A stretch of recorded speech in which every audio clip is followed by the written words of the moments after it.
To understand what happened that night, you have to understand Oakland. Oakland is a city of contrasts. Historic neighborhoods, creative communities, music, culture, energy. But like many major American cities, it has also struggled with violence and crime. Yet for the thousands who filled the downtown streets that Saturday night, none of that mattered.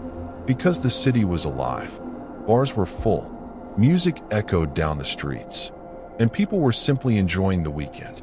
Inside Easy's Lounge, the atmosphere was exactly what you'd expect from a late-night bar.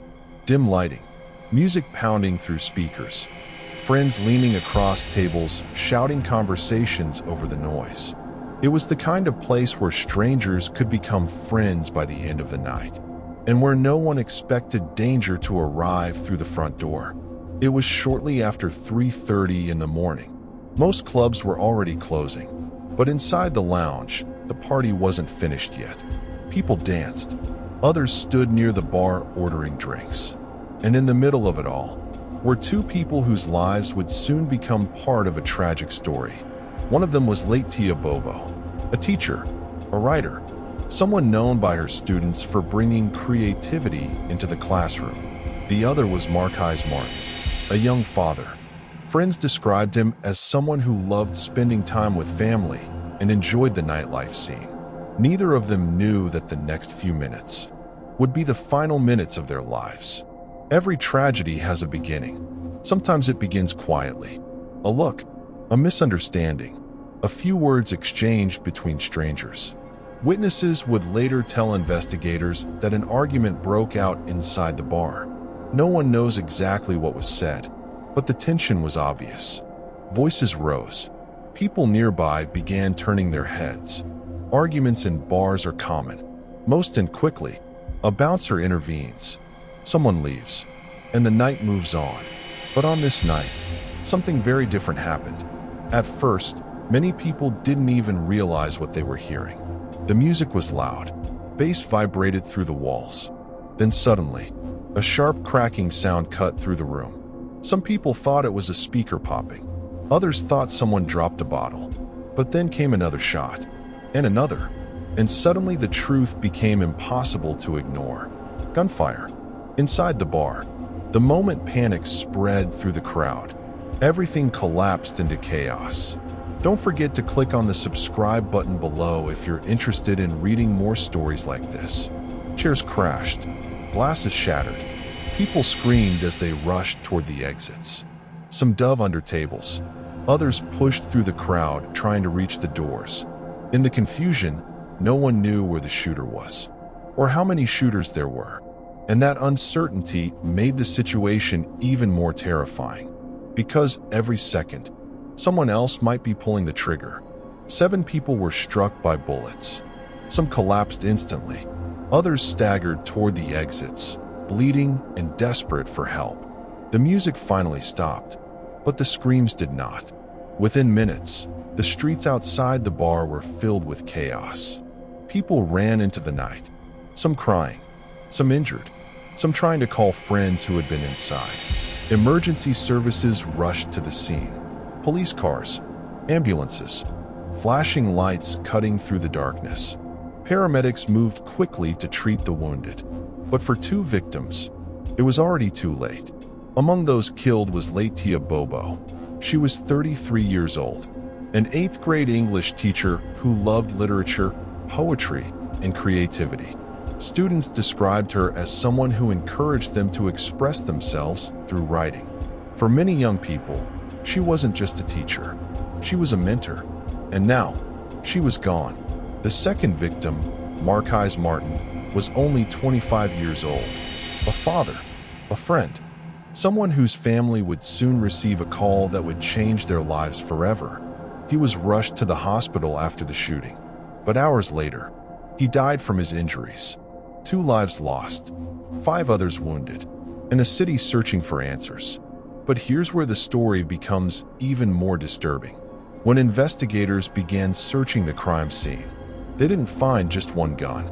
They found multiple firearms, and several people who had been inside the bar were detained for questioning, which led investigators to ask a chilling question. Was this a single shooter? Or had a gunfight erupted inside a crowded nightclub? Because if more than one person had opened fire, then the tragedy might have been even closer to becoming a mass casualty event.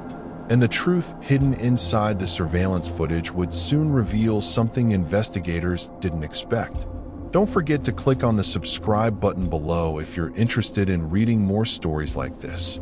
Detectives from the Oakland Police Department began reconstructing the timeline.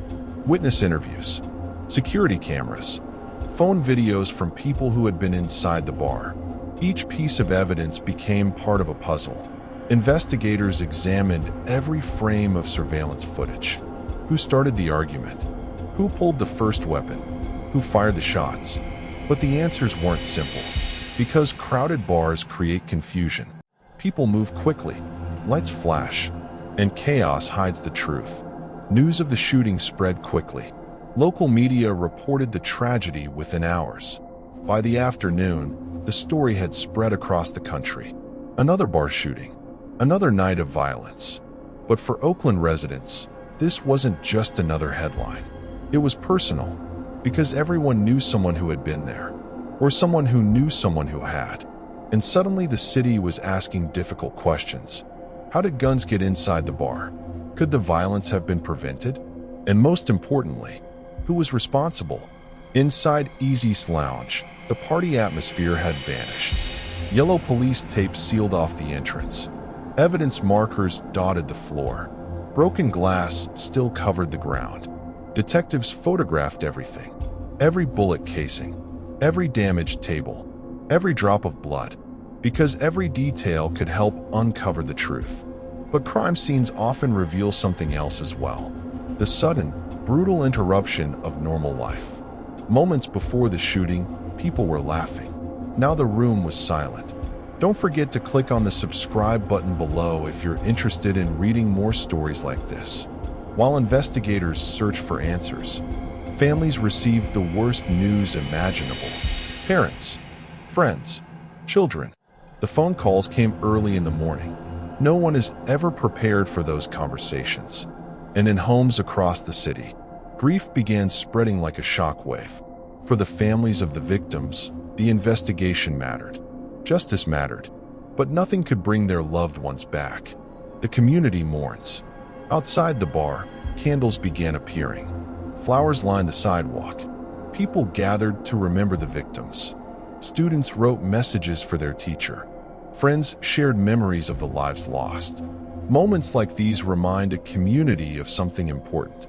Behind every crime statistic, there are real people, real lives, real families, and real grief.